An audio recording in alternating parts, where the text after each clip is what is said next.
Bonjour tout le monde. Nous allons continuer notre thématique de vidéo sur l'Afrique et la perspective d'une troisième guerre mondiale. Mais j'aimerais bien, avant qu'on entre dans le vif du sujet, qu'on écoute ensemble ces deux extraits de vidéo.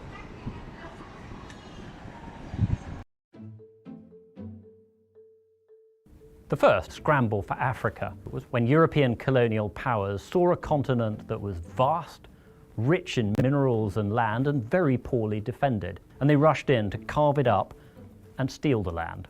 The second was during the Cold War, when East and West were locked in a struggle for global domination.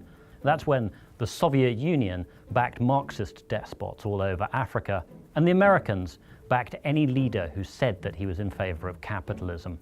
The third wave, which is happening right now, is much more benign. It's much more about voluntary exchange, about trade, and about the spread of technology. It's a new kind of scramble for Africa, which, if handled well, Africans can win. The old stereotype of foreigners in Africa is that they're only interested in the minerals and not Africa's people. That's still sometimes true, and there are still a lot of corrupt mineral deals going on in Africa. But much more important now is African people. There'll be more Africans in the world than Chinese people by 2025. It's a huge market, and since they're all living in independent countries, they're in a much better position than in the past to negotiate better deals with the outside world. And this has been great for Africans. Greater openness to trade and investment from the outside world is one of the reasons why Africans are 2/5 richer than they were in 2000. Of course, the fact that there are fewer wars and better macroeconomic policies has also helped. There's still a big problem with corruption.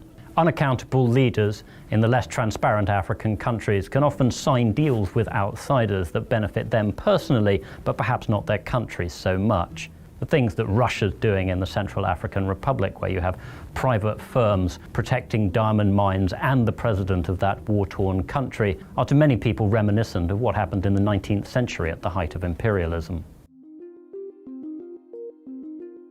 The scale of foreign interest is unprecedented. Between 2010 and 2016, 320 new embassies were opened in Africa, probably the largest embassy building boom anywhere, ever. Turkey alone opened 26. Last year, India announced it was going to open 18. Military links are spreading too. China alone has ties with 45 African countries. America and France are helping defeat terrorists in the Sahel. Oil-rich Arab nations are setting up military bases in the Gulf, and Russia has military deals with 19 African countries. African voters and watchdogs. Today we'll talk about Africa, once seen by Europe as the antithesis of civilization, the heart of darkness, in the words of a certain Joseph Conrad. Centuries later, Africa remains ignored. It makes news for its conflicts, poverty, and exoticism. For the longest time, the world saw it as a lost cause. Then one country saw opportunity, and thus began a new race for Africa, not very different from the scramble of the 19th century when colonial Britain and France wanted raw materials, slaves, and geopolitical influence. Now, in the 21st century, global powers are in more or less the same race. China, the United States, India, the European Union, Japan, Israel, Canada, all of these countries are in the race for Africa. And one country is emerging as the clear winner. Hello and welcome to Gravitas Plus. I'm Palki Sharma Upadhyay, and this is Africa, a continent of 54 sovereign states, 17% of the world's population, 9.6% of the global oil output, 90% of the world's platinum supply, 90% of the world's cobalt supply, half of the world's gold supply, 2/3 of the world's manganese, 35% of the world's uranium, 75% of the world's coltan, and 54 votes in the United Nations General Assembly. This is what makes Africa so attractive and makes the continent a battleground for global powers. There are numerous fronts: investment and infrastructure, military power, diplomacy, soft power, trade, geopolitics. Every country has its own interest in Africa. In 2016, Israel began its scramble for the continent. Benjamin Netanyahu became the first Israeli Prime Minister to visit Africa in 50 years. What did he want? Votes. in favor of Israel and against Palestine in the United Nations resolutions. Africa and Israel share similar histories, he said. Israel went on to sponsor solar, water and agricultural technologies. In the same year, 2016, Senegal co-sponsored a UN resolution. It condemned the construction of illegal Jewish settlements in the West Bank. What did Israel do? It cancelled the Mashav drip irrigation project. And this is just one example. Here's another one. The European Union has pledged more than $54 billion in sustainable investment for Africa. What does the EU want? Access to the African market of 1.3 billion people. Brussels has negotiated free trade agreements with at least 40 African countries. But does this ensure a balanced two-way trade? It doesn't. And no country has a bigger interest in Africa than China. China is funding 1 in 5 infrastructure projects in Africa. It is building every third one. Africa has an infrastructure deficit and China has a signed checkbook. Starting 2005, China has invested at least $2 trillion in Africa. It built 6,200 kilometers of railways, including the continent's longest railway line connecting Ethiopia and Djibouti. Beijing has also built the African Union headquarters in Addis Ababa. What does China get in return? A lot. Geopolitical influence to start with. Beijing is selling its culture, its currency. In Guinea-Bissau, exit signs are written in Mandarin. China has established at least 50 Confucius Institutes across 33 countries. Several African countries use Chinese currency. China also gets a strategic overseas base. In 2017, China built its first overseas base at the Horn of Africa, Djibouti to be specific. Djibouti connects the Mediterranean Sea to the Indian Ocean via the Suez Canal. The base has the capacity to accommodate 10,000 troops. China also gets a market to dump its goods. China is Africa's largest trading partner. Chinese trade has increased 40-fold in the last 2 decades. At least 10,000 Chinese firms operate in Africa. This is according to a McKinsey study. Africa has resources and China has access. Did you know that a third of China's investments in Africa are in the mining sector? And finally, it gets to debt trap Africa. But here's the thing, China is not the only country investing in this continent. It's not even the biggest. The United States is Africa's largest investor. It accounts for $54 billion of FDI stock. There are 600 American companies operating in South Africa alone. And this, even after the US president called Africa this. For the longest time, Africa was nothing but a war zone for Washington. It has over 7,000 troops deployed in the continent. They are spread across some 13 African countries, including Burkina Faso, Cameroon, Central African Republic, Chad, Democratic Republic of Congo, Kenya, Libya, Mali, Mauritania, Niger, South Sudan, Somalia, and Tunisia. For the US, Africa was a continent for counter-terrorism operations. What happened then? Why is the US suddenly interested in Africa? The answer is this. For the US, Africa is now a new front to take on China, and Washington is now fighting it out for power and influence. An article on the US State Department website reads, and I quote, "Africa is the continent of the future. Thus, we need to make the most of its potential. By 2050, its population will more than double to 2.2 billion people, with over 60% under the age of 25. Where is Africa's interest in all of this? Also, what about India? What role does India play in this continent? New Delhi's ties with Africa date back to the time of Mahatma Gandhi. India was part of the Bandung Project of 1955. New Delhi supported Africa's anti-colonial struggles. It supported the liberalization movements in Ghana, Algeria, Tunisia, Morocco, Angola, Mozambique, Guinea-Bissau. India also raised the issue of racism in South Africa. It will be unfair to say, though, that India's newfound interest in Africa has nothing to do with China. In 2018, Indian Prime Minister Narendra Modi toured key African states just ahead of Chinese President Xi Jinping's visit. In 2018, India decided to open 18 new embassies in Africa. India has defense partnerships with Zambia, Nigeria, Ghana, Ethiopia, Botswana, Uganda, Mozambique, and Namibia. New Delhi is currently training African military. Indian company Airtel is a dominant telecom firm in Africa. New Delhi is offering 50,000 scholarships to African students. Despite everything, India is far behind China in the race for Africa. China's Belt and Road Initiative has sealed its hold on Africa. If in the 1900s Africa was colonized with force, in 2020 it is being trapped by loans. China accounts for 14% of sub-Saharan debt. In Kenya, the volume of Chinese loans is 6 times that of France, which is the country's second largest creditor. And Sri Lanka can tell you what happens when Chinese loans are not repaid. China is looking to capture Africa. It has a strong diaspora, it is spending big money, it is selling its movies, culture and currency. China extracts raw materials, it manufactures products with them and sells them back to this continent. Does this remind you of something? What did the British do in India? In the 19th century, the rivalry between Britain and France fueled Africa's colonization. In the 21st century, the trade war between the United States and China is hastening the same. Just like the 19th century, there are numerous countries in the scramble for Africa. And just like the 19th century, there is nothing in it for Africa.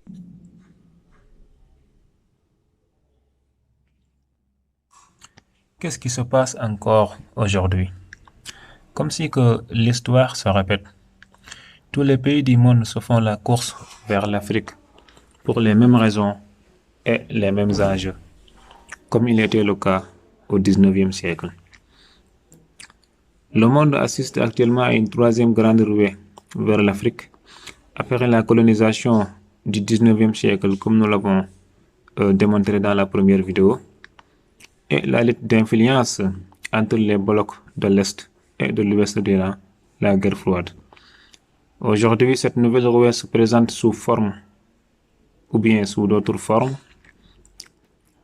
mais la différence est qu'actuellement, il n'est plus possible de revenir en Afrique comme il était le cas à Berlin en 1884-85 pour partager l'Afrique.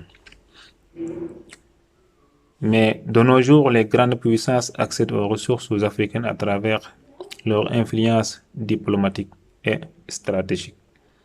États comme entreprises cherchent à renforcer leur présence sur le continent à travers des investissements, des partenariats commerciaux et des accords diplomatiques.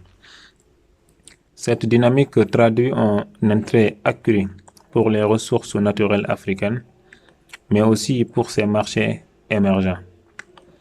Toutefois, cette ruée contemporaine soulève des interrogations sur la souveraineté des nations africaines et les véritables intentions des acteurs internationaux engagés dans cette course à l'influence, mais surtout le danger que court l'Afrique dans cette course des puissances vers le continent. Je vais montrer quelques articles pour que vous puissiez comprendre l'ampleur du phénomène avant de revenir sur le véritable enjeu que l'Afrique représente aujourd'hui. Nous avons par exemple ici l'article La nouvelle ruée vers l'Afrique, publié par Green, qui analyse les investissements qui sont faits en Afrique par les firmes multinationales en collaboration avec les gouvernements africains. Il dit aussi les grandes entreprises et les pays assoiffés d'énergie inondent l'Afrique de capitaux destinés aux cultures d'agrocarburants, alimentant une course aux terres qui rappelle les débuts de l'expansion coloniale européenne. Les gouvernements africains et élites du monde des affaires se joignent à cette invasion étrangère. Nous avons ici aussi l'article publié par BBC, comment les grandes puissances espèrent tirer profit de la nouvelle ruée vers l'Afrique. Il dit ici, les grandes puissances se bousculent pour avoir une influence politique et économique en Afrique. Mais qu'est-ce que se cache derrière ce regain d'intérêt pour le continent? Ces dernières années, les Africains se sont habitués à voir leurs dirigeants accumuler des miles aériens tout en honorant des invitations à participer à une série de sommets sur le thème de l'Afrique organisés dans le monde entier, souvent annoncés comme des partenariats gagnant-gagnant. L'année dernière, le Japon, la Russie et la Chine ont accueilli des présidents et des chefs de gouvernement africains le mois dernier, 15 dirigeants africains ont participé au sommet sur l'investissement entre le Royaume-Uni et l'Afrique à Londres. Et des invitations ont probablement déjà été envoyées pour des événements similaires qui seraient prévus en France, en Arabie Saoudite, en Turquie et en Turquie cette année. Il avance un peu plus loin. Quel est l'intérêt? L'Afrique a sans doute des richesses qui attirent. Des riches ressources minérales, des terres agricoles inexploitées, 54 voies influentes aux Nations Unies. Sa population en pleine expansion, un acteur majeur face à la menace croissante du terrorisme dont elle est aussi victime. La nouvelle ruée vers l'Afrique. Le premier grand essor de l'intérêt des étrangers pour l'Afrique, surnommé la ruée, s'est produit au XIXe siècle, lorsque les colons européens ont découpé le continent et confisqué les terres des Africains. Le deuxième s'est produit pendant la guerre froide, lorsque l'Est et l'Ouest se sont disputés l'allégeance des nouveaux États africains indépendants. L'Union soviétique a soutenu des tyrans marxistes tandis que l'Amérique soutenait les despotes qui prétendaient croire au capitalisme. Un troisième essor actuellement en cours est plus bénin. Les étrangers ont remarqué que le continent est important et devient de plus en plus, notamment à raison de sa part croissante dans la population mondiale. D'ici 2025, l'ONU prévoit qu'il y aura plus d'Africains que de Chinois, etc., etc. Nous avons aussi ici l'autre article qui est intitulé « Une nouvelle ruée vers l'Afrique ».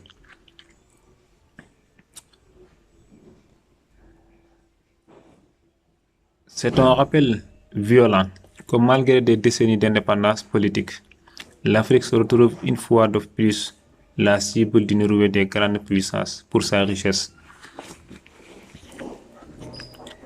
Le continent possède une vaste réserve de ressources, 30% des ressources minérales mondiales et 10% environ de son gaz et de son pétrole, que 320 ambassades aient été construites entre 2010 et 2016. Est une indication de la nouvelle ruée vers ce que le roi belge Léopold II au XIXe siècle a décrit comme une tranche de ce magnifique gâteau africain. Pourtant, cette fois, les Européens se sont pas au premier plan. La Chine est désormais la première puissance économique étrangère sur le continent, responsable de près d'un tiers de tous les projets d'infrastructure. Entre 2000 et 2019, la Chine a investi 153 milliards de dollars américains dans des projets portuaires, ferroviaires et barrages d'aéroports et même de fabrication légère à grande échelle. Le gouvernement chinois a 3 objectifs principaux. Le premier est de sécuriser les ressources, les matières premières, c'est-à-dire. La seconde consiste à déplacer les puissances occidentales dans le cadre de son projet plus large visant à zapper la domination américaine dans le commerce mondial. Le troisième est le désir de construire un réseau de liens politiques. Donc, comme nous l'avons détaillé dans la première partie des vidéos, l'enjeu de la Première Guerre mondiale, c'était l'Afrique. Les puissances européennes se rivalisaient les unes contre les autres pour occuper plus de territoires africains afin d'exploiter ces ressources et d'en écouler leurs produits. Aujourd'hui encore, on est dans la même perspective. La différence, c'est que ce n'est plus les pays européens qui disputent seulement l'Afrique, mais le monde entier. Tous, ils ont un seul objectif, exploiter les matières premières africaines afin de devenir plus puissantes. Sur une émission intéressante. Je commence avec vous, Gamel, et ma première question. L'année 2022 est sans doute l'année des sommets avec pour thème l'Afrique. Mais pourquoi justement 2022? Alors 2022, c'est juste une accélération de l'histoire qui est consécutive à l'invasion russe en Ukraine, qui était déjà, au départ, l'Afrique était déjà pressentie comme un continent extrêmement important sur un plan politique, économique, sur un plan géopolitique évidemment, puisque c'est le continent central, et surtout l'Afrique est au carrefour de plusieurs autres continents, puisqu'il tutoie l'Europe, il est proche de l'Asie évidemment, et assez éloigné des États-Unis. Mais l'Afrique est devenue centrale dans la mesure où effectivement, ces dernières décennies, on observe une accélération du nombre de sommets. On pourra en reparler, ça a été initié en premier par la France le 13 novembre 1973. On va revenir sur le point, voilà, justement, sur le premier sommet qui a été organisé, la France-Afrique. On va revenir sur ce point. Je rebondis avec Niobi. Quels sont les thèmes principaux de ces sommets, Monsieur Niobi? Déjà, l'Afrique est devenue aujourd'hui le carrefour du monde. Aujourd'hui, nous sommes invités à tous les sommets, pas pour se balader, mais évidemment pour des opportunités. Les enjeux de ce sommet sont généralement divers. Elles vont d'économie, coopération internationale, elles vont également dans le sens des intérêts de certaines puissances. Vous me suivez bien? Oui, je vous entends très bien, Monsieur Niobi, je vous entends très bien. Voilà, donc aujourd'hui, généralement, ces conférences sont des carrefours non seulement d'influence, mais également des dictats de certains chefs d'État pour pouvoir mieux la contrôler et contrôler également l'économie. Monsieur Gamel Labina, peut-on dire que ces sommets finalement, puisqu'on voit que toutes les puissances veulent avoir leur propre sommet, est-ce qu'on peut dire que ces sommets sont la preuve de la guerre d'influence déjà engagée pour l'Afrique? Tout à fait. Il faut savoir d'abord que ces sommets se font sur plusieurs volets, sur 3 volets essentiels. Le volet évidemment influence politique, donc on revient sur le schéma de la guerre froide, à savoir que l'Afrique devient un théâtre d'opération où chacun pousse ses pions, pousse son avantage, influence des pays. On se souvient de l'Afrique du Sud par rapport au communisme. On se souvient évidemment de la décolonisation qui s'est faite en rang dispersé entre la France et l'Angleterre. Mais surtout, il y a l'influence politique évidemment, donc la carte géopolitique mondiale. L'influence économique, ça va de soi, puisque l'Afrique est le continent le plus riche de la Terre en matière de ressources minières, de terres rares, évidemment de gaz, de pétrole. Enfin, vraiment, ça regorge de ressources minières sous-exploitées. Et l'influence sécuritaire sur la question du terrorisme, évidemment, mais pas seulement, sur la question des influences entre la Russie, d'un côté, on voit bien au Mali, on voit bien ce qui se passe actuellement sur la région sahélienne et en Afrique centrale, et puis l'influence évidemment sécuritaire par rapport au terrorisme qu'on connaît depuis très longtemps, Boko Haram, Daesh et toutes les organisations qui sont liées aux ex-émanations du GIA, qui était le GSPC, puis après Acmé au Maghreb. Tout ça, c'est des différents éléments qui font que la plupart de ces grandes puissances, elles sont pas nombreuses en vérité, mais c'est les pays les plus riches, Chine évidemment, États-Unis en concurrence, Japon, Turquie, Inde, France, tous ces pays-là se font une concurrence farouche, l'Angleterre arrive bientôt, se font une concurrence farouche parce que le gâteau africain, qui est un gâteau éminemment riche, qui est un gâteau éminemment important pour l'influence, pour le carrefour des civilisations, est un gâteau que tout le monde veut se répartir, comme c'était le cas de la conférence de Berlin à une autre époque, mais cette fois-ci entre des puissances concurrentes émergentes et des puissances concurrentes installées et néocolonialistes. Cette ruée vers l'Afrique ravive encore ces rivalités intenses entre les puissances étrangères en Afrique. Ces rivalités suscitent des guerres d'influence, des guerres économiques, politiques et stratégiques. Cette situation est très dangereuse pour le continent. C'est pourquoi l'Afrique demeure aujourd'hui le continent hébergeant le plus grand nombre de bases militaires étrangères. Les États-Unis, la France, la Russie et la Chine, etc., y maintiennent une présence stratégique pour sécuriser leurs intérêts économiques et politiques. Mesdames, Messieurs, bienvenue dans ce Spotlight consacré à la raison d'être des sommets et conférences sur l'Afrique.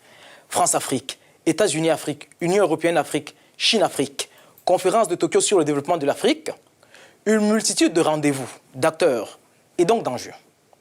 Lors du premier sommet Russie-Afrique de Sotchi fin octobre, Vladimir Poutine a joué à fond la carte anti-impérialiste en évoquant le souvenir de l'ex-Union soviétique. Les relations de la Russie avec les pays africains sont basées sur une vieille tradition d'amitié et de solidarité. Leurs origines remontent au soutien russe à la lutte du peuple africain contre le colonialisme, le racisme, l'apartheid, en les aidant à protéger leur indépendance et leur souveraineté à la naissance de leurs jeunes États, au moment où leurs économies se structuraient et en préparant leurs forces armées au combat. tous les pays organisateurs de conférences et de sommets ne peuvent pas se vanter d'une histoire aussi heureuse avec l'Afrique. La France, ancienne puissance coloniale, a pourtant été la première à comprendre l'utilité des rencontres avec le continent. Aujourd'hui, même si le ton du sommet France-Afrique est toujours aussi politique, la question du développement économique devrait prendre plus de place dans les discussions en 2020. Pour le Japon, la question est beaucoup plus simple. La TICAD porte sur le développement de l'Afrique et Tokyo ne s'en cache pas. L'idée est aussi de trouver de nouveaux débouchés pour ces entreprises sur le continent. Des compagnies fondées il y a plus d'un siècle aux startups, les investisseurs varient énormément et tous cherchent de la valeur en Afrique. La carte des sommets sur l'Afrique est déjà bien remplie et elle promet d'être complétée par une foule d'autres acteurs. Oui, l'Arabie Saoudite aussi. Pour de nombreux pays africains, cette diversité de partenaires promet de contrebalancer l'influence des puissances traditionnelles sur le continent. Lors du sommet Russie-Afrique, les stands de vente d'armes comme celui-ci ont attiré l'attention des visiteurs. Un intérêt qui s'explique aussi par la difficulté où se trouvent de nombreux gouvernements africains à acquérir des armes auprès de la France, de la Grande-Bretagne ou des États-Unis. Aussi, lors de sa rencontre avec Vladimir Poutine, le président centrafricain a clairement posé la question sur la table.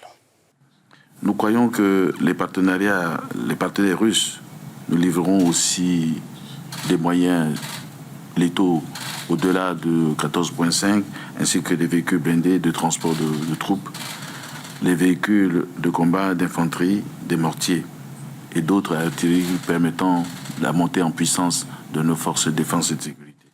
Il n'y a rien à faire. L'Afrique est the place to be. À bien y regarder, cela n'a pas changé depuis la conférence de Berlin de 1884. Trop d'optimisme.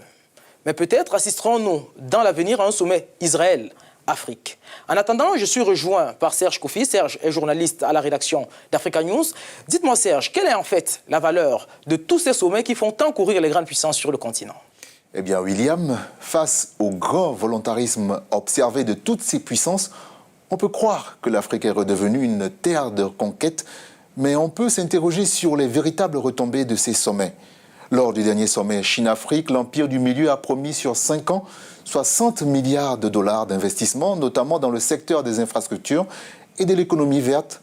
À l'issue de la 5e conférence de Tokyo pour le développement de l'Afrique, le Japon a promis 32 milliards de dollars d'aide à l'Afrique pour les 5 prochaines années, dont 14 milliards de dollars d'aide publique au développement. On voit bien qu'il y a des retombées pour le continent, mais ces investissements massifs gonflent l'endettement des pays africains. Par exemple, aujourd'hui, la dépendance du continent vis-à-vis de la Chine s'est renforcée. La stratégie de Pékin est du coup parfois critiquée par les ONG et le FMI. Alors Serge, ne pensez-vous pas qu'avec tous ces investissements, l'Afrique risque de se retrouver dans la position d'éternel assisté ? Effectivement, l'Afrique doit changer de paradigme. Pour cela, il lui faut sortir des sentiers battus et aller à la recherche de l'aide qui peut lui permettre de se passer de l'aide. Comme disait Thomas Sankara, c'est dire qu'il faut une aide véritablement adaptée aux besoins du continent africain. Autrement, si nous continuons à nous satisfaire de peu et à faire la manche en donnant le sentiment de nous complaire dans notre situation d'éternel assisté, les sommets auront beau se multiplier avec les grandes puissances, le développement ne sera jamais au rendez-vous pour l'Afrique. Merci. Toutes les puissances que je considère d'ailleurs de prédatrices se sont donné rendez-vous en Afrique aujourd'hui. Et ce rendez-vous est accumulé de rivalités et de conflits d'intérêts intenses. Nous avons ici cet article intitulé « Une rivalité entre puissances ».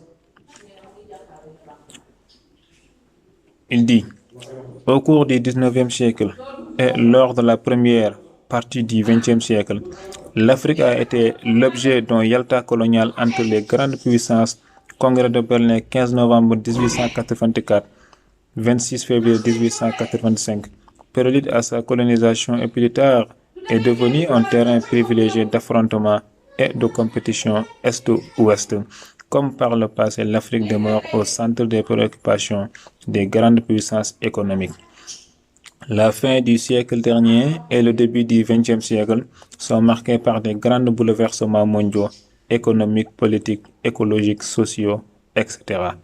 Avec un pivotement des échanges mondiaux vers l'Asie-Pacifique. En effet, avec les échecs de l'OMS à libéraliser les échanges économiques mondiaux, les grandes puissances économiques ont choisi de développer des zones de libre-échange, plus particulièrement en Afrique, en Asie-Pacifique. Elles ont cherché à constituer et à renforcer leurs pôles régionaux, Union européenne, Asie-Pacifique avec 3 sous-groupes. Le premier mené par le Japon, accord de partenariat, transport, etc. Et ensuite, le deuxième par la Chine et vous voyez ici le troisième par les États-Unis d'Amérique. Parallèlement, l'Afrique émerge de plus en plus comme un second pivot pour les grandes puissances économiques en ce début du siècle.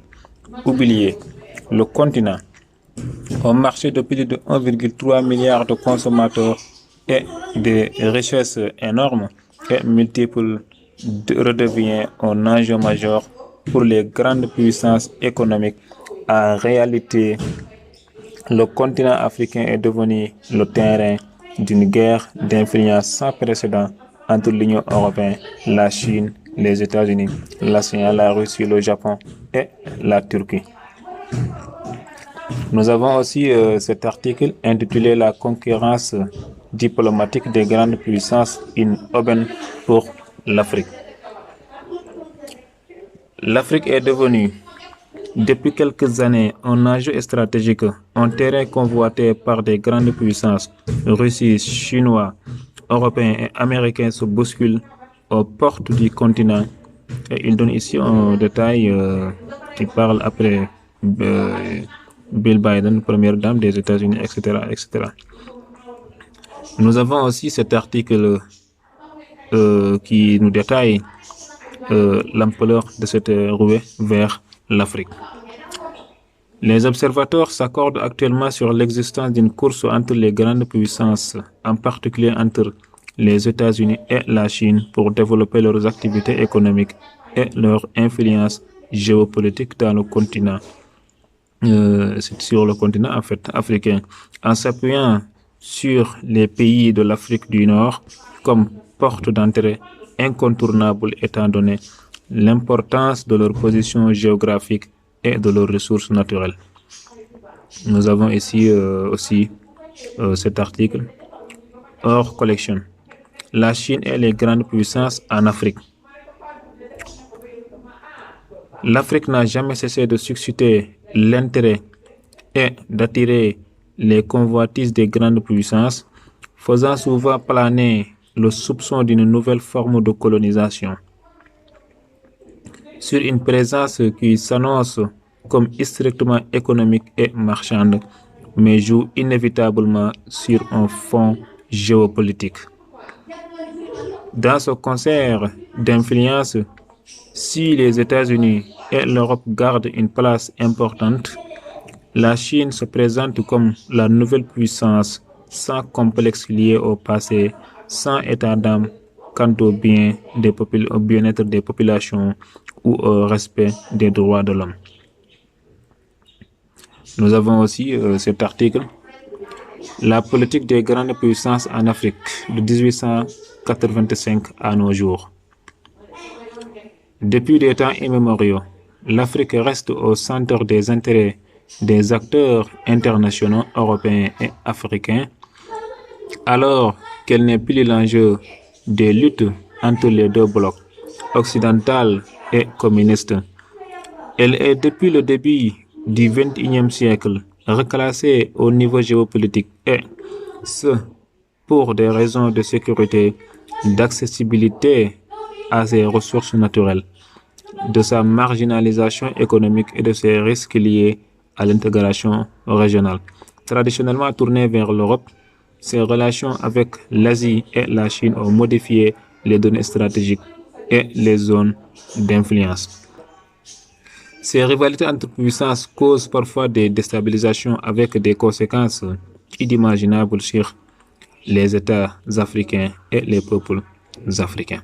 est clairement un terrain de conflit. Les rivalités entre puissances sont-elles la cause de la déstabilisation de certaines régions africaines, Dr Bensaada? Faut-il appréhender l'avenir? L'Afrique est un continent très riche, très jeune et plein de promesses pour l'avenir. Tout cela attire la convoitise de nombreux pays, chacun avec son approche, qui est le fruit de son histoire, de sa puissance ou de ses intérêts. De notre côté, de nombreux pays africains ne sont pas stables politiquement et connaissent de sérieux problèmes économiques et sociaux. Les rivalités entre les pays guidés par la convoitise utilisent toujours les faiblesses des pays pour les déstabiliser et les maintenir dans un climat de guerre au lieu d'un climat de construction et de prospérité. Les conditions sont donc réunies pour que de nombreux pays de notre continent fassent l'objet de tentatives de déstabilisation. C'est donc la sagesse des dirigeants qui doit les guider vers des solutions négociées au lieu de conflits armés qui touchent en premier lieu les populations innocentes. En ce mois sacré du Ramadan, permettez-moi de souhaiter le bonheur, la prospérité et surtout la paix à tous les peuples de notre continent. Dr Bensaada. Nous avons ici un article qui nous donne une idée sur la situation, publié par Jeune Afrique. Il dit Washington, Pékin, combien de divisions en Afrique? Dans le bras de fer que se livrent les États-Unis et la Chine au niveau mondial, le continent est au centre de toutes les attentions. Les récentes tournées africaines d'Anthony Blinken, le secrétaire d'État américain, et de Wang Yi, le ministre chinois des Affaires étrangères, sont l'illustration la plus récente de cette bataille d'influence. Il avance un peu plus loin. Il dit, sur le plan militaire, en revanche, les Américains restent beaucoup plus implantés que les Chinois. Pékin ne possède qu'une seule et unique base militaire sur le continent, à Djibouti. Quand les États-Unis comptent officiellement plus d'une dizaine de sites où sont déployés quelques 6000 soldats. Le bras de fer qui se joue également sur le plan du soft power est parfois presque frontal, surtout lorsqu'il s'agit pour les deux puissances de préserver leur accès aux ressources minières dont leur industrie dépend. Plus ou moins directement. Et il donne ici un exemple sur la RDC. En RDC, où les États-Unis marquent le pas sur le front minier, les révélations sur les dessous du contrat du siècle sino-congolais ont tourné au clash entre ambassadeurs. Donc tout cela pour vous donner l'idée sur la situation. Nous avons aussi cet article qui nous montre comment les pays africains ont aujourd'hui au cœur d'un intérêt, d'un intense balai diplomatique. Donc, publié par Jeune Afrique, il dit « Depuis 1991, Pékin a coutume de consacrer sa première tournée à l'étranger de l'année à l'Afrique. 2023 n'aura pas échappé à la règle, même si Qin Yang, le ministre chinois des Affaires étrangères, est loin d'être le seul à avoir sillonné le continent en janvier. États-Unis, Russie, Turquie, etc. Les capitales africaines ont été au cœur d'un intense balai diplomatique, comme le prouve encore le sommet Espagne-Maroc qui vient d'avoir lieu à Rabat. La France, elle, arrivera après la bataille. Emmanuel Macron se rendra en Afrique centrale début mars pour une tournée de 4 jours à l'occasion du One Forest Summit organisé à Libreville au Gabon. L'Afrique est devenue le théâtre d'une compétition stratégique intense entre les États-Unis, la Chine, la Russie, etc.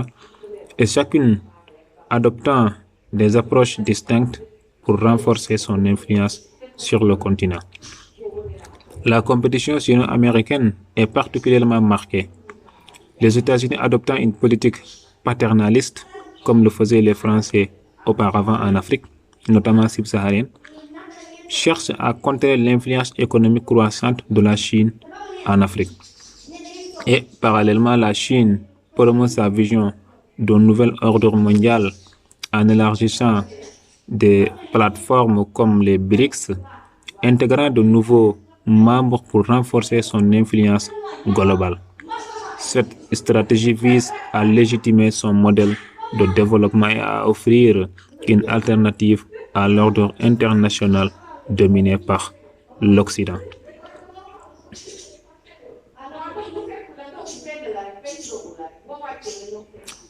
Dans le contexte de rivalité avec les États-Unis, la Chine se présente comme un partenaire incontournable, voire comme le leader des pays du Sud. Par exemple, ce forum 2021-2022, suite aux initiatives qu'a lancé Xi Jinping concernant le développement global et la sécurité globale des pays du Sud. Un appel à davantage de ponts de coopération. Lundi, le président chinois Xi Jinping a prononcé un discours sur la fin et la réforme du gouvernement dans le monde au premier jour du sommet des dirigeants du G20. J'ai travaillé dans les villages, les districts, les villes, les provinces et au gouvernement central. La réduction de la pauvreté est une partie importante de mon travail et un problème majeur que je souhaite résoudre. Le parcours de la Chine pour sortir de la pauvreté montre qu'avec résilience et persévérance, les problèmes de pauvreté dans les pays en développement peuvent être résolus et que les oiseaux faibles peuvent voler tôt et haut. Si la Chine peut le faire, d'autres pays en développement peuvent aussi le faire. C'est l'importance mondiale du succès de la Chine dans la lutte réussie contre la pauvreté. Lors de la rencontre de Rio, le président Xi a déclaré « La Chine sera toujours un membre du Sud global, un partenaire fiable à long terme pour les pays en développement, un acteur prêt à la cause du développement mondial ». Le président Xi a annoncé la participation de la Chine et a décrit les 8 actions de la Chine pour le développement mondial à l'occasion de la création de l'Alliance mondiale contre la faim et la pauvreté. Ces 8 actions comprennent la poursuite d'une coopération de qualité dans le cadre de la ceinture et la route, la mise en œuvre de l'initiative mondiale pour le développement, le soutien au développement de l'Afrique, le soutien à la coopération internationale pour la réduction de la pauvreté et la sécurité alimentaire, la proposition de l'initiative de coopération internationale pour la science ouverte pour aider les pays du Sud global avec le Brésil, l'Afrique du Sud et l'Union africaine, le soutien au plan d'action du G20 contre la corruption et l'ouverture des portes aux pays les moins avancés. Ces mesures comprennent un engagement financier de 80 milliards de yuan, soit environ 11 milliards de dollars, dans le fonds de la route de la soie, et près de 360 milliards de yuan, soit environ 50 milliards de dollars pour soutenir le développement de l'Afrique. Suite à cet événement, les États-Unis ont consacré 55 milliards de dollars à l'Afrique, dans un grand nombre de secteurs. Et ensuite, Joe Biden a reçu de nombreux dirigeants du continent pour un sommet à Washington. Et tout le monde sait que l'objectif des États-Unis, c'était bien de contourner l'influence croissante de la Chine et de la Russie sur le continent. 3 jours, 49 pays et des discussions que Joe Biden souhaite les plus larges possibles. Ce mardi au Palais des Congrès de Washington, mais plus concrètement un peu partout dans la capitale américaine, des diplomates américains ont échangé avec leurs homologues, mais également avec les chefs d'État venus tout spécialement d'Afrique pour l'occasion. Pour la 2e édition du sommet Afrique-États-Unis, le dernier était il y a 8 ans, il y avait bien pourtant quelques manquants. La diplomatie américaine ne badine pas avec la démocratie, ou en tout cas c'est ce qu'elle veut faire savoir à la Guinée, au Burkina Faso, au Soudan et évidemment au Mali, dont les dirigeants ces derniers mois n'ont pas cessé de patauger dans des alliances hasardeuses, selon Washington.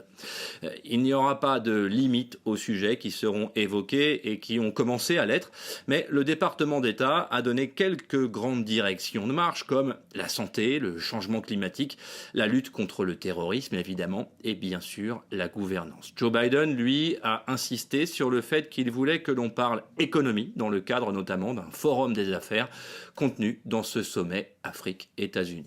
Joe Biden qui doit s'exprimer devant ses homologues américains ce mercredi avant de les recevoir à la Maison-Blanche pour clôturer l'événement jeudi. L'Afrique est redevenue un enjeu stratégique majeur pour les grandes puissances. Les États-Unis, notamment sous Joe Biden, cherchent à renforcer leurs liens avec le continent pour contrer l'influence croissante de la Chine, mais aussi de la Russie. Parce que les pays africains commencent à diversifier leurs partenariats de plus en plus. adoptant des approches plus pragmatiques selon leurs intérêts. Alors, le numéro d'aujourd'hui est consacré à la présence militaire étrangère en Afrique et il est intitulé « L'Afrique, terrain de conflit entre puissances ». Pour en parler, j'ai le plaisir d'accueillir dans les studios d'Ifriqiya FM le docteur Ahmed Ben Saada. Ahmed Ben Saada n'est plus à présenter, il est enseignant universitaire, auteur de plusieurs ouvrages sur les printemps arabes. Il est également un observateur avisé de la scène politique africaine. Bonjour docteur Ahmed Ben Saada.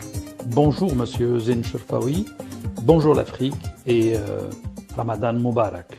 Alors docteur Ben Saada, tout le monde le remarque, la Russie, doucement mais sûrement, étend son influence en Afrique.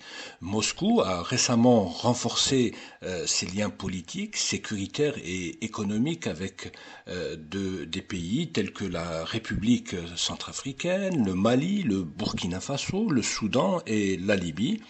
Alors, je parle du gouvernement parallèle inféodé au maréchal Khalifa Haftar. Non loin que la semaine dernière, la Russie a approuvé un accord de coopération militaire avec la République démocratique du Congo, officiellement en réponse à l'aggravation des conflits dans l'est du pays. Alors, le rapprochement de Moscou avec ses capitales africaines suscite l'irritation, voire l'inquiétude de pays comme les États-Unis. Le chef du commandement africain pour l'Afrique a d'ailleurs averti jeudi dernier le Congrès que la Russie s'efforçait de manière agressive d'étendre sa présence parmi les pays africains, laissant plusieurs d'entre eux au point de bascule où ils tomberaient sous son influence. De son côté, l'envoyé d'Emmanuel Macron pour l'Afrique, Jean-Marie Bockel, a affirmé dernièrement à N'Djamena que la France restera au Tchad. Tous ces éléments renforcent l'idée que l'Afrique est toujours un continent très disputé. Alors, docteur Ben Saada, le secrétaire d'État américain Anthony Blinken avait déclaré lors d'une tournée sur le continent africain le 27 janvier dernier qu'il y avait de la place pour tout le monde en Afrique. L'allusion était bien évidemment faite aux concurrents des États-Unis. Et au vu des développements de ces derniers mois, la concurrence entre les Occidentaux d'une part et la Russie et la Chine d'autre part au niveau africain est loin d'être saine.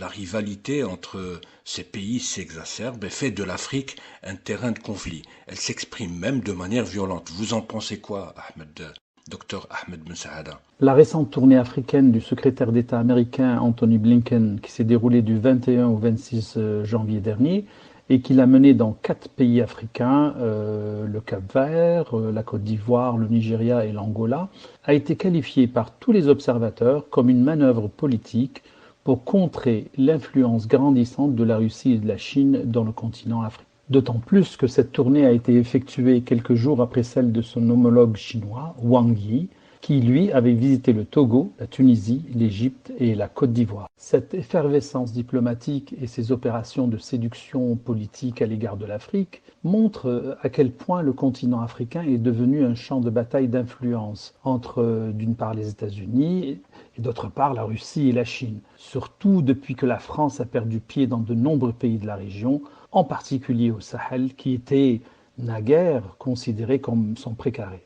Pour souligner l'importance de sa tournée africaine, Anthony Blinken a déclaré que l'avenir des États-Unis et celui de l'Afrique sont liés. De son côté, le porte-parole du département d'État Matt Miller a reconnu que les pays africains étaient des pays incroyablement importants qui nécessitent l'engagement des États-Unis. La secrétaire d'État adjointe chargée des affaires africaines, Molifi, a quant à elle amené quelques précisions. Nous n'avons aucune objection à ce que les pays diversifient leurs partenariats, mais s'ils choisissaient d'établir un partenariat avec des pays comme la Russie, ce serait très compliqué.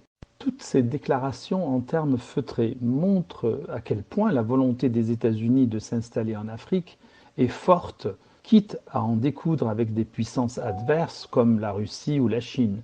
Cette rivalité augmente les risques de conflits dans le continent, non pas directement, mais très probablement par procuration. Rappelons aussi que le ministre russe des Affaires étrangères, M. Sergueï Lavrov, avait effectué 3 tournées africaines en 2023 qui lui ont permis de se rendre dans une dizaine de pays africains. Dans le cas de la Russie, l'hypothèse que l'Afrique pourrait même devenir le théâtre d'une extension du conflit russo-ukrainien n'est pas à exclure. Les Occidentaux, et en particulier les États-Unis, cherchent à affaiblir la Russie et son important engagement militaire en Afrique peut être définitivement ciblé. Donc, aujourd'hui encore, on assiste à une nouvelle ruée des grandes puissances vers l'Afrique. Outre les rivalités entre grandes puissances, l'Afrique devient un terrain d'affrontement diplomatique et économique où s'exerce une nouvelle forme de concurrence néo-impérialiste entre l'Occident, la Chine, la Russie, la Turquie, l'Iran, le Qatar, l'Arabie Saoudite, l'Israël, etc. S'arrêtons un peu sur le cas de la Chine, car elle est apparemment le premier pays à investir en Afrique depuis la chute du mur de Berlin, plus derrière les États-Unis, et maintenant même il a surpassé les États-Unis d'Amérique.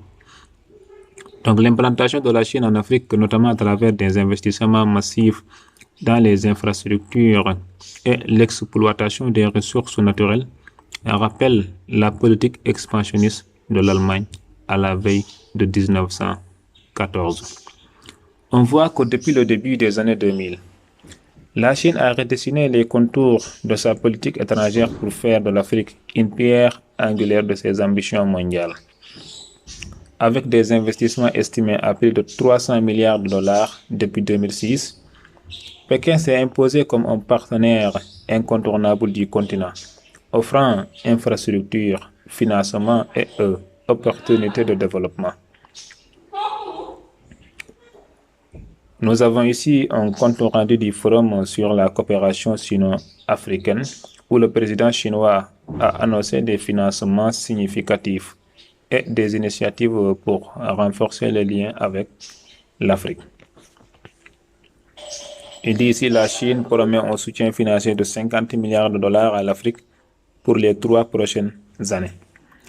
La Chine est déjà le premier partenaire commercial du continent africain avec 167,8 milliards de dollars et 151,8 milliards d'euros d'échanges au premier semestre 2024 selon les médias chinois.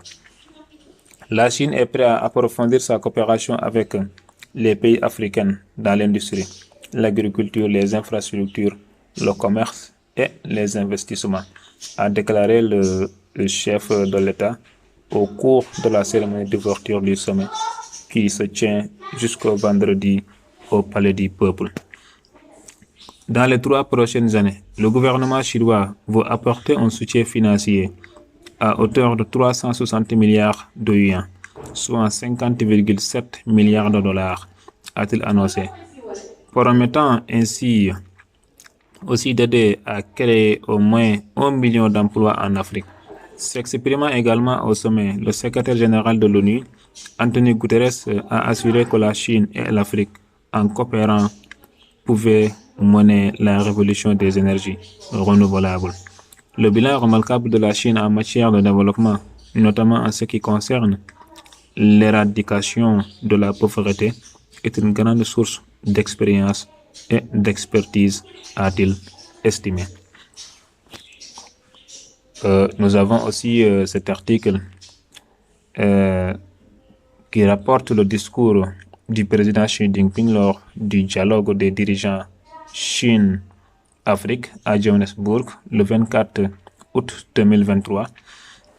Et dans son allocution, Xi Jinping a appelé à une collaboration renforcée entre la Chine et l'Afrique pour promouvoir la modernisation du continent. Monsieur Xi a prononcé un discours liminaire lors du dialogue des dirigeants Chine-Afrique jeudi à Johannesburg à la suite du sommet des BRICS.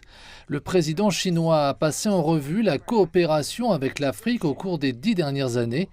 Il a déclaré que la Chine poursuivait son renouveau national alors que l'Afrique faisait des efforts pour construire une nouvelle Afrique profitant de la paix, de l'unité, de la prospérité et de la force. Il a appelé les 2 parties à travailler ensemble pour créer un environnement favorable favorables à la réalisation de leurs visions respectives du développement. Le président chinois a également souligné que la Chine et l'Afrique devraient travailler de concert pour construire une économie mondiale ouverte et inclusive. Le président Xi a proposé 3 initiatives pour promouvoir davantage la coopération sino-africaine et contribuer au processus de modernisation du continent. La Chine est prête à lancer l'initiative sur le soutien de l'industrialisation de l'Afrique. Ce faisant, la Chine mobilisera des ressources et des entreprises pour aider l'Afrique à développer son secteur manufacturier et à réaliser l'industrialisation et la diversification économique. La Chine lancera le plan pour le soutien chinois à la modernisation agricole africaine. La Chine aidera l'Afrique à étendre ses plantations de céréales et encouragera les entreprises chinoises à accroître leurs investissements agricoles en Afrique.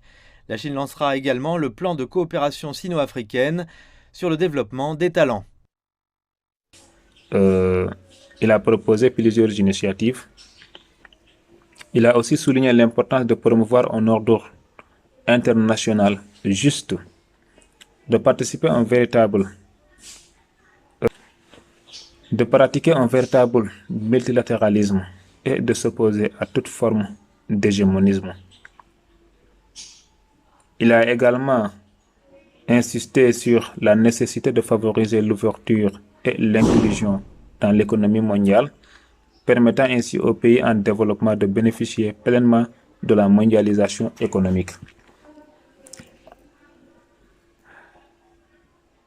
Donc aujourd'hui, la Chine est devenue le principal partenaire commercial de l'Afrique, surpassant les États-Unis et les pays européens. Cette évolution témoigne de l'influence économique croissante de la Chine sur le continent africain. Les échanges commerciaux entre la Chine et l'Afrique ont considérablement augmenté au cours des dernières décennies, englobant divers secteurs tels que les infrastructures, les technologies et les ressources naturelles.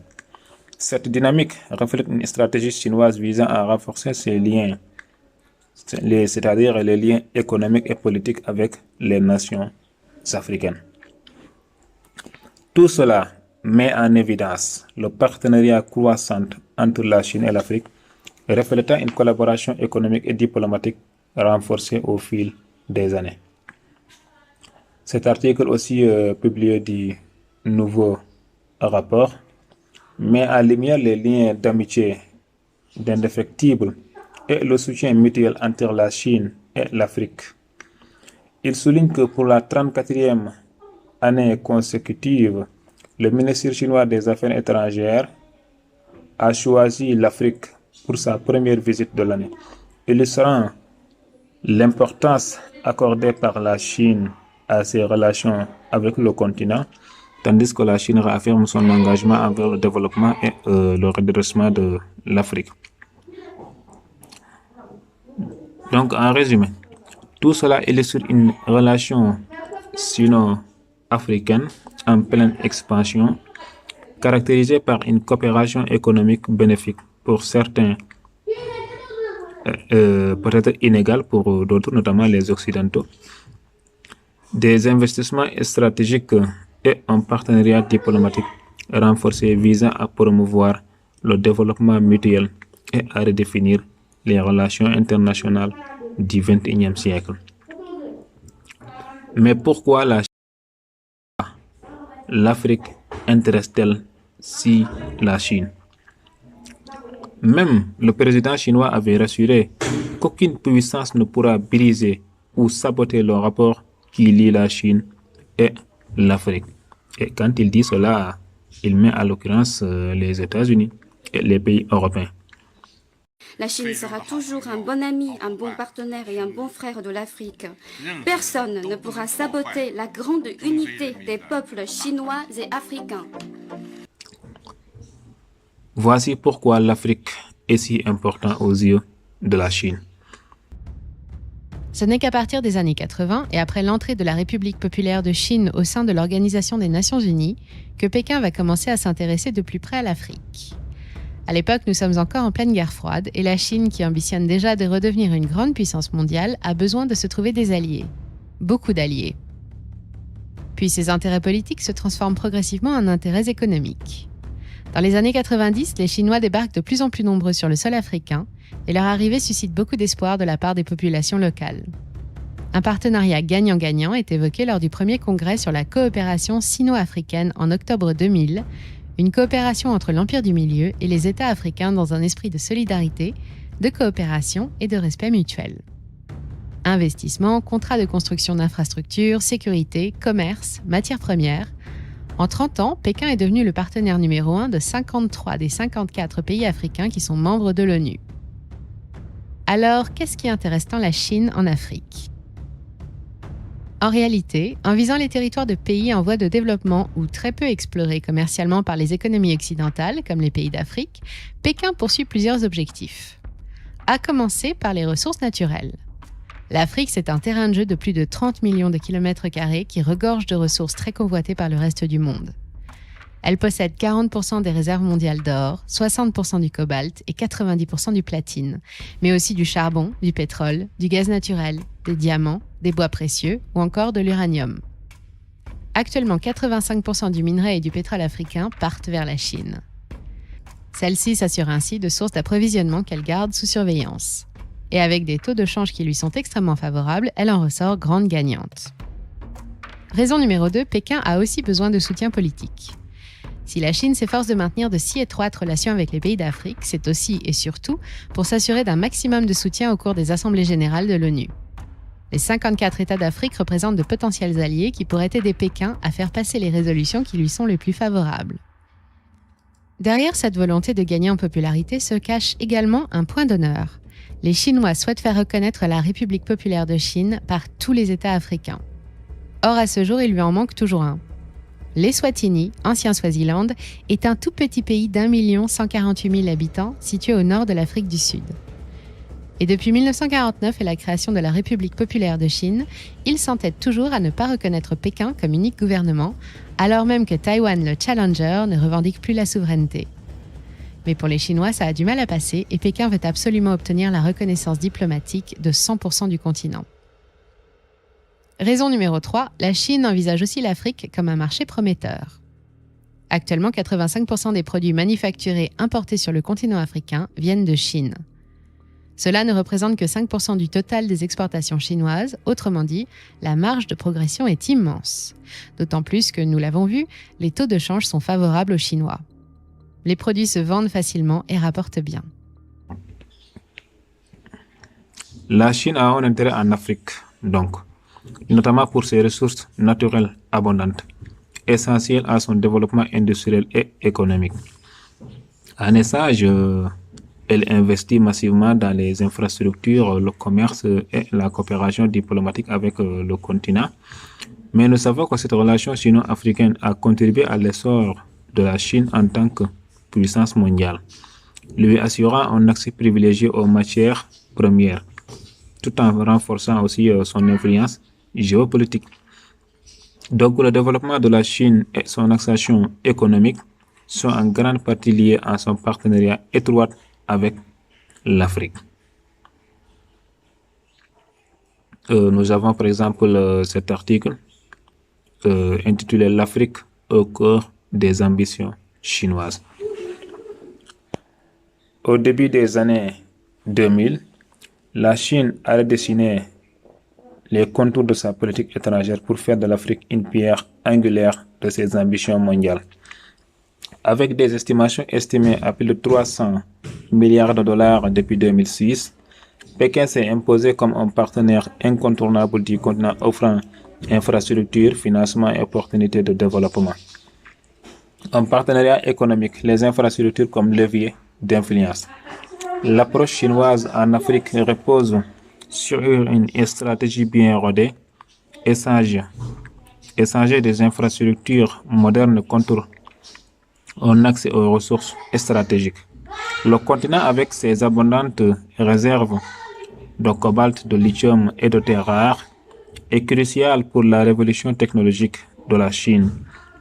Ces dernières décennies, créant des corridors économiques sans précédent, Pékin a financé plus de 40% des projets d'infrastructures africains, des routes, des chemins de fer, des aéroports modernes et des ports en eau profonde. Une nouvelle édition placée sous le signe du renforcement des liens. À l'occasion du Forum de coopération sino-africaine, les représentants chinois ont dévoilé les grandes lignes de l'événement. Pour le pays, l'objectif principal est de solidifier la coopération et les échanges avec l'Afrique. Face à la montée en puissance de la politique de domination et de la mentalité de guerre froide, la Chine et l'Afrique entendent collaborer plus étroitement et faire preuve d'une grande solidarité afin d'approfondir leur coopération. Nous nous soutiendrons mutuellement plus fermement sur les questions concernant nos intérêts fondamentaux et nos préoccupations majeures.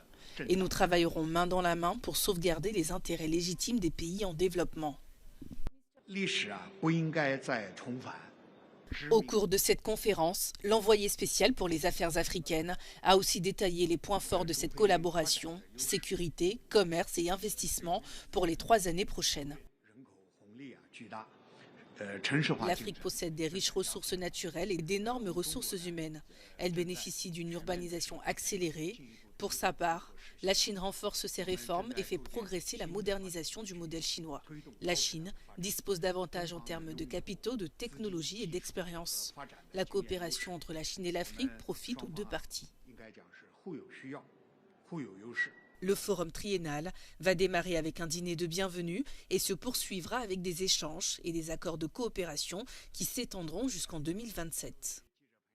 Sans tambour ni trompette, la Chine creuse son sillon en Afrique avec une montée en puissance économique et politique ces dernières années, alors que les Occidentaux, eux, notamment la France, connaissent des relations tumultueuses avec plusieurs pays du continent africain. Avec nous pour en parler, Xavier Oregan, bonsoir. Bonsoir. Bienvenue à vous, vous êtes géographe, chercheur à l'Institut français de géopolitique, maître de conférences à l'Université catholique de Lille. Et vous êtes l'auteur du livre que l'on voit à l'image, Chine, puissance africaine, géopolitique des relations sino-africaines. C'est aux éditions Armand Collin. À quand remonte la présence chinoise en Afrique? On aurait presque l'impression, quand on voit l'actualité depuis quelques années, que c'est nouveau. En fait, vous le dites dans votre livre, ça remonte quand même. Oui, ça remonte aux années 60 principalement, après la conférence de Bandung en 1955. Et en 63, précisément, Zhou Enlai, le Premier ministre chinois, va procéder à la première grande tournée chinoise en Afrique. Et donc, il va énoncer les 8 principes de la politique africaine chinoise. Donc, c'est la naissance de ce qu'on appelle la Chine-Afrique, la politique africaine de la Chine en Afrique. Quand vous dites Chine-Afrique, ça fait penser à France-Afrique. Il y a comparaison ou comparaison n'est pas raison? Comparaison n'est pas raison. Je n'accole pas les deux mots. Je les sépare, notamment avec un espace ou un tiret, à la limite. Mais non, effectivement, Chine-Afrique renvoie à France-Afrique de Verschave, donc un système rentier, kleptocrate, entre Français et Africains, l'État franco-africain de Jean-Pierre Dezon. Et je n'associe pas en tout cas ces deux mots-là, pour la simple raison que les réseaux ne sont pas aussi structurés et donc fatalement la corruption n'est pas aussi bien installée en Chine. Mais à l'époque, quelle est la doctrine? Vous citiez 1963, c'est quoi la doctrine? C'est aller en Afrique pour des raisons économiques éminemment? Non, à l'origine, l'Afrique est plutôt vue comme un vaste terrain de jeu politique et idéologique, avec le petit livre de Mao notamment, qui circule. Donc la Chine à l'époque veut surtout gagner des voix pour se faire reconnaître à l'ONU, pour évincer Taïwan, évidemment, de l'ONU en 71. Et ces dernières années, en revanche, cela a pris un tour éminemment économique. À quand situez-vous justement cette montée en puissance de Pékin sur le continent africain? Il y a 2 années, 2 dates. 82, après la mort évidemment de Mao et Zhou Enlai. 82, c'est l'autre grande tournée chinoise en Afrique, avec Cao Ziyang notamment, qui va séparer les principes en deux, par deux, donc de 8, il passe à 4, et on a effectivement un point de vue mercantile qui se dégage. Et l'autre date, c'est 93-94, l'année glissante, on va dire, puisque la Chine devient dépendante sur le plan pétrolier, elle doit aller chercher des ressources naturelles ailleurs qu'en Chine, notamment en Afrique. Quelles ressources naturelles? Du pétrole, notamment, mais également des minerais, des métaux, du bois, du poisson, et également des ressources halieutiques. Donc tout un tas, une grande diversité de ressources qu'elle va aller chercher un petit peu à l'étranger, évidemment, et notamment sur le continent africain. Donc la Chine est devenue la première puissance économique et commerciale, en grande partie grâce à l'Afrique, qui lui fournit des ressources essentielles et des marchés pour ses produits. Cependant, son succès vient aussi de son industrialisation rapide, de sa main-d'œuvre abondante et de ses politiques économiques et stratégiques, qui sont en grande partie viennent d'Afrique. Et donc, Les Occidentaux, notamment les Américains, savent bien que si la Chine est devenue aujourd'hui si puissante, dans un court temps, c'est grâce à l'Afrique en grande partie. Et donc, cela explique ces rivalités intenses avec les puissances occidentales qui veulent garder l'Afrique sous leurs influences afin de demeurer les dirigeants mondiaux, c'est-à-dire les dominants. Autrement dit, la Chine et les puissances occidentales, l'Amérique en tête, sont en rivalité car elles veulent toutes s'accaparer, piller, s'approprier, contrôler les ressources africaines.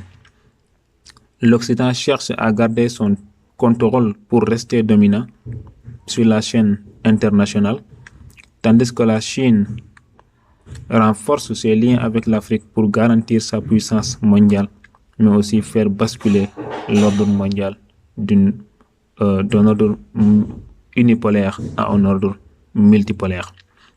Donc les États-Unis savent bien que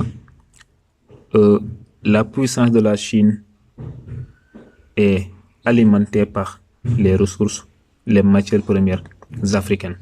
Et tant que la Chine collabore avec l'Afrique et se privilégie de ses ressources naturelles, il cessera de s'intensifier, il cessera de s'agrandir et finalement, il deviendra par la suite la première puissance mondiale.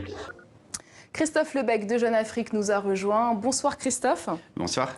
Alors, la Chine affiche de nouvelles ambitions dans le secteur de l'automobile et elle voit en grand sur le continent les choses. Oui, alors dans l'enquête que nous publions cette semaine, nous avons recensé une dizaine de projets d'assemblage de voitures et de camions sur le continent. Ils sont menés par des marques chinoises. Alors les plus connues, ce sont Great Wall, Geely ou encore Chery. Mais l'annonce la plus emblématique, c'est celle d'une marque qui s'appelle BYD, ça veut dire Build Your Dreams, bâtis tes rêves en anglais. C'est un groupe mené par le milliardaire Wang Chuanfu et il a rencontré le roi Mohamed VI au Maroc en décembre dernier et il a annoncé un projet faramineux de 100 000 voitures électriques produites à Tanger à l'horizon 2025. Alors la plupart de ces projets industriels, ils sont situés en Afrique du Nord, qui est le marché en volume le plus attractif, mais les groupes chinois n'oublient pas l'Afrique subsaharienne où ils nouent de nombreux accords de distribution. Alors pourquoi cet intérêt soudain de l'Empire du Milieu pour le marché automobile africain ? Alors, il se trouve qu'il y a au moins 200 marques automobiles chinoises, mais seule une infime partie de leur production est vendue à l'étranger. Et Pékin veut pousser ces groupes industriels à exporter davantage. Il les pousse à l'aide de subventions. Et les pays africains sont vus comme des cibles attractives dans la mesure où ils sont vus comme plus faciles à pénétrer parce que les normes, notamment environnementales et de sécurité, ils sont moins stricts qu'en Europe. Et peut-on croire à toutes ces annonces d'usines ? Alors sans doute pas. Selon les spécialistes que nous avons interrogés, la plupart ou une bonne part de ces projets industriels sont sans doute exagérés en volume et sans doute pour amadouer les autorités qui veulent industrialiser leur pays. Ils peuvent aussi relever d'une méthode marketing parce que les conducteurs africains, ils ne jurent plutôt que par les marques européennes, japonaises ou coréennes. Et donc c'est une manière de se faire connaître pour les Chinois. Et certains groupes chinois ne réussissent pas suffisamment à accompagner leurs partenaires industriels. Il y a eu de nombreux échecs par le passé sur la qualité des véhicules produits, notamment en Algérie, qui a été un peu une tête de pont pour les marques automobiles chinoises au début des années 2000. Est-ce que les marques chinoises peuvent-elles espérer un jour talonner Toyota, Renault, qui sont les leaders sur le continent ? Alors on va voir, mais un tri va s'opérer naturellement entre les différentes marques chinoises. À terme, une ou deux marques pourraient émerger. Pour cela, elles devront africaniser leur management, proposer des modèles plus adaptés à la clientèle africaine et surtout à prix réduit. Ainsi, elles pourraient attirer une clientèle qui aujourd'hui va sur le marché de l'occasion, qui aujourd'hui en Afrique est largement plus important que le marché des véhicules neufs. Merci beaucoup Christophe. Pourquoi les grandes puissances, notamment la Chine, veulent à tout prix et les États-Unis veulent à tout prix contrôler absolument l'Afrique? L'histoire montre que toute puissance aspirant à la domination mondiale doit contrôler des ressources stratégiques. Et Tout le monde sait que ces ressources stratégiques, on le trouve qu'en Afrique. Je vais expliquer pourquoi. L'Empire britannique a bâti sa suprématie sur son empire colonial. Et tout le monde sait que son empire colonial, l'Afrique constituait un pilier essentiel. L'Allemagne aussi cherchait à rivaliser avec Londres. Et qu'est-ce qu'il a fait? Il voulait se tailler une part plus grande du continent pour prendre la place de la première puissance au XXe siècle. Aujourd'hui, nous sommes arrivés à la fin du système mondial dirigé par l'Occident pour basculer vers un nouveau monde multipolaire. Les États-Unis et l'Europe de l'Ouest ne veulent pas que le système dans lequel nous vivons change, tandis que d'autres pays communément appelés Sud global, la Chine et la Russie en tête luttent pour un nouveau système, c'est-à-dire un système fondé sur la multipolarité.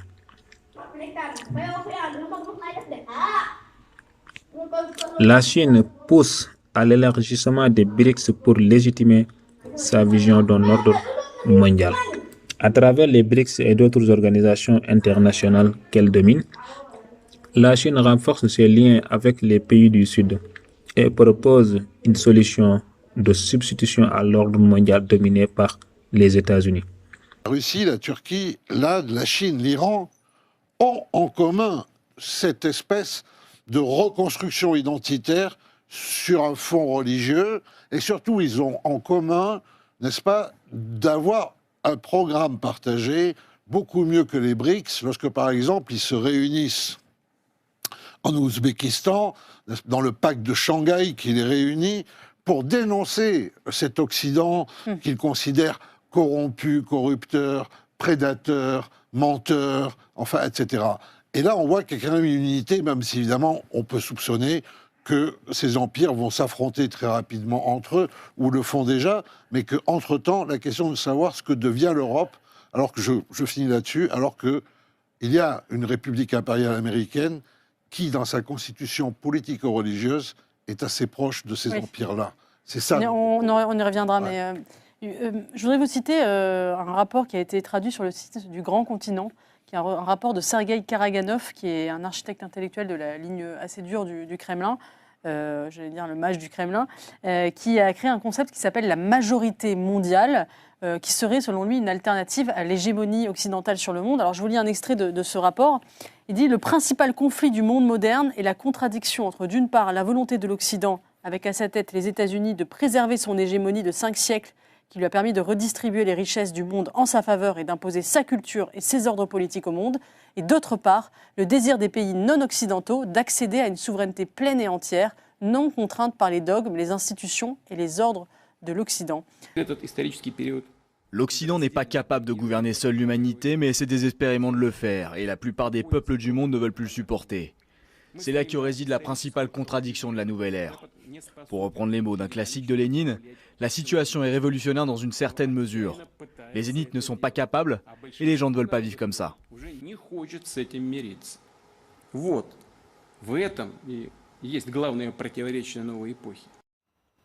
Monsieur l'ambassadeur, est-ce que vous partagez simplement le point de vue de Vladimir Poutine ici?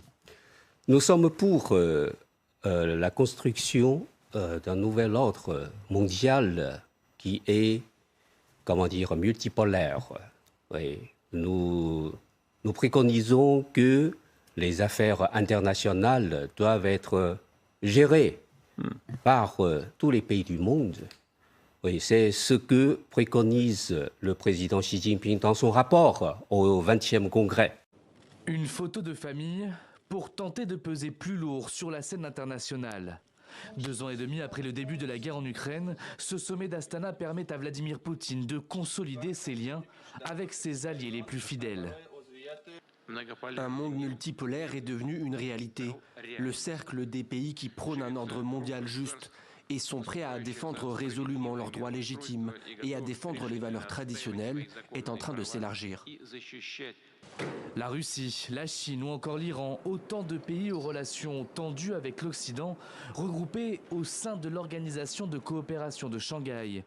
Une entente fondée en 2001, mais qui a pris un nouvel élan ces dernières années sous l'impulsion de Pékin et de Moscou. Elle compte désormais un 10e membre, la Biélorussie. Aujourd'hui, lors du sommet d'Astana, nous prendrons une décision importante concernant la poursuite de l'expansion de notre organisation. À cet égard, je voudrais saluer le président de la République de Biélorussie, cher Alexandre Grigorievitch Loukachenko. L'Asie centrale, désormais zone clé pour Vladimir Poutine, qui souhaite développer d'immenses projets logistiques pour relier la Chine à l'Europe via ce territoire. L'interaction russo-chinoise dans les affaires mondiales constitue l'un des principaux facteurs de stabilisation sur la scène internationale et nous continuons à renforcer notre coopération dans ce domaine. Cette année, nous partageons la présidence des BRICS et c'est également une organisation créée à notre initiative. En plus de ses 10 membres, l'OCS compte 14 partenaires de dialogue, notamment la Turquie, membre de l'OTAN. Recep Tayyip Erdogan était présent à Astana, tout comme Antonio Guterres, secrétaire général de l'ONU, signe de l'influence croissante de cette organisation.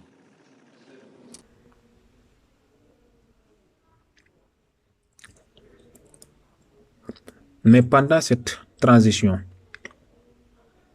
deux superpuissances assurent cet antagonisme qui est la Chine et les États-Unis. Mais le plus étonnant, cette lutte hégémonique entre les États-Unis et la Chine repose sur les mêmes enjeux, c'est-à-dire assurer un accès privilégié aux richesses africaines. Donc pour eux, qui contrôle l'Afrique contrôle le monde. Comme l'avait dit le président Félix Houphouët-Boigny. Et je pense que sur ce point, ils ont raison. Rebondir avec Gamel Abina. La Russie et la Chine sont aujourd'hui des partenaires qui se présentent comme des partenaires de plus en plus sérieux pour les pays africains. Pourquoi ? Alors simplement parce que d'abord il y a une sorte de répartition des rôles entre la Chine et la Russie. La Chine assurant évidemment depuis 2000, puisque c'est là où elle a accéléré son processus de partenariat avec l'Afrique, on est passé de 10 milliards de dollars à 200 milliards aujourd'hui de dollars d'échange entre l'Afrique et la Chine assurant la partie infrastructurelle, investissement lourd d'ailleurs dans les usines, on voit bien par rapport en Éthiopie, et la Russie assurant plutôt la partie militaire, c'est-à-dire qu'ils sont là en coopérant militaire, on voit au Mali, on voit dans la plupart des pays africains qui commencent à faire appel à eux, en Centrafrique évidemment, donc il y a une sorte de modus vivendi entre la Chine et la Russie, d'un côté le volet économique parce que les Chinois sont un géant économique, et de l'autre côté le volet sécuritaire qui est dévolu à la Russie. On comprend très bien que la nouvelle route de la soie fait partie de l'équation.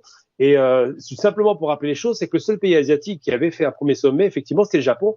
En 93, le Japon l'a fait, il y a eu 7 éditions depuis, parce qu'ils avaient des besoins énergétiques importants. La Chine a fait son premier sommet en l'an 2000. Pourquoi ? Parce qu'elle commence à se déployer en Afrique et elle aussi a de grands besoins énergétiques carbonés. On parle pétrole et gaz, mais pas seulement. On parle des terres rares, on parle de tout un tas de minerais dont ils ont cruellement besoin, que ce soit la Chine ou le Japon, et donc ces deux pays se font concurrence sur le terrain africain depuis très longtemps, et les pays qui étaient très présents au départ, c'est la France, on le sait déjà, mais les États-Unis arrivent très tard avec Obama, quand il propose son AGOA. Donc il y a une véritable concurrence économique entre ces grandes puissances qui part au départ d'un principe simple, c'est pas le développement de l'Afrique qui les intéresse, mais c'est surtout de garantir leurs approvisionnements miniers, pétroliers et gaziers.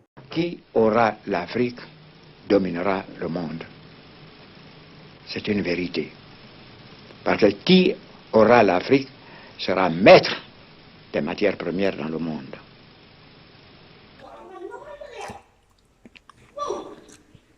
L'Afrique est depuis le XVIe siècle la chasse gardée de l'Occident.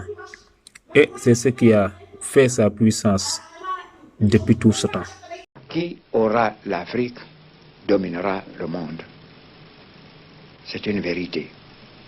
Parce que qui aura l'Afrique sera maître des matières premières dans le monde.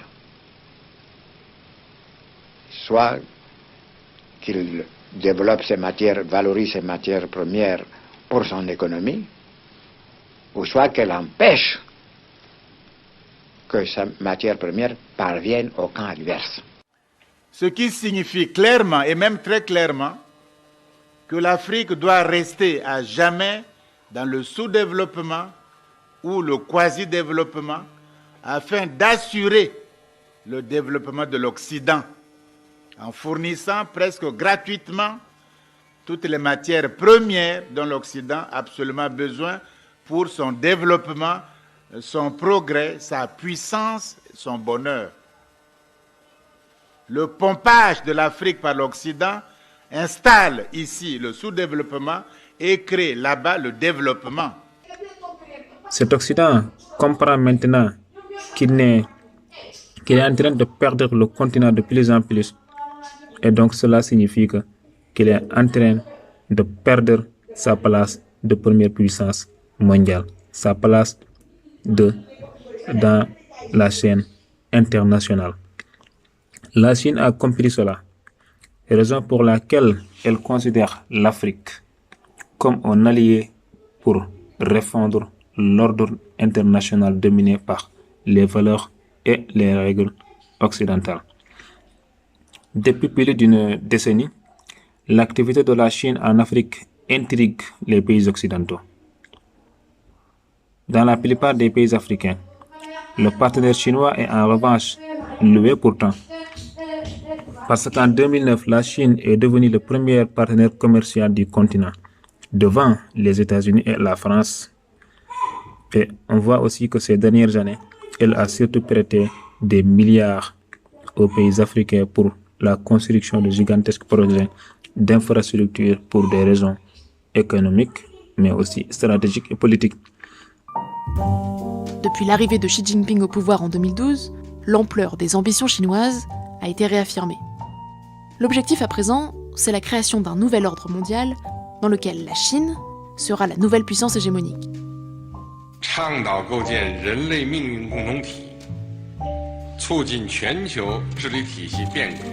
Or, pour accomplir cela, comme pour écarter Taïwan en 1971, l'appui du plus de pays africains possible est essentiel. Mais pas seulement. Désormais, ce que veut la Chine, c'est aussi conquérir le cœur des Africains. Et pour cela, elle utilise une technique familière,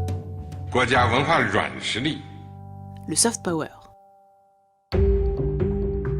Ces dernières années, les instituts Confucius, des centres culturels qui font aussi office d'école de mandarin, se multiplient sur le continent. Il en existe aujourd'hui 54, soit quasiment le nombre d'instituts culturels français en Afrique. Mais s'il y a un endroit où l'influence culturelle chinoise est particulièrement visible, c'est le Kenya. La culture chinoise elle est de plus en plus visible, oui, en Afrique, plus particulièrement au Kenya, où par exemple en 2005 s'est ouvert le premier institut Confucius. Également, la télévision nationale chinoise vient d'ouvrir son tout premier bureau en Afrique à Nairobi. Aussi, le gouvernement kenyan vient de prendre la décision que tous les enfants qui ont 10 ans pourront apprendre désormais le mandarin à partir de 2020. Dans cette quête des cœurs africains, la Chine emprunte parfois certaines vieilles recettes américaines. Tenez, cette bande-annonce avec beaucoup d'explosions, c'est Wolf Warrior 2, l'un des films chinois les plus populaires jamais réalisés. C'est l'histoire d'un soldat chinois qui vient à la rescousse de l'Afrique grâce à ses capacités extraordinaires. I promise I will bring your mom back. Mais contrairement aux Occidentaux, la Chine n'a pas de passé colonial avec l'Afrique.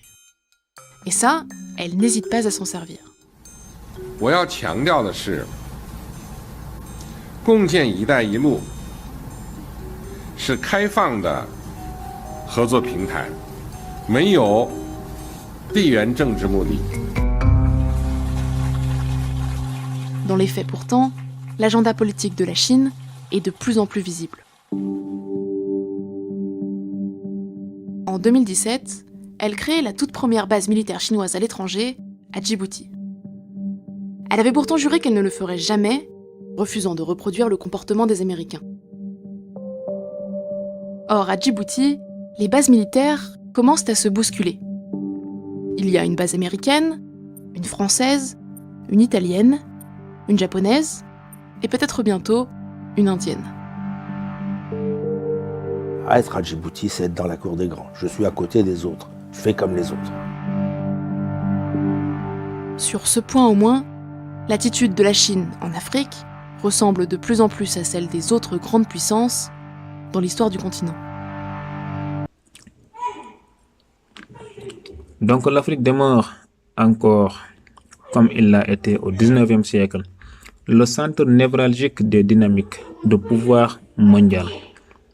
Ces pays ont compris que sans un contrôle sur l'Afrique, aucune nation ne peut prétendre au sommet de superpuissance.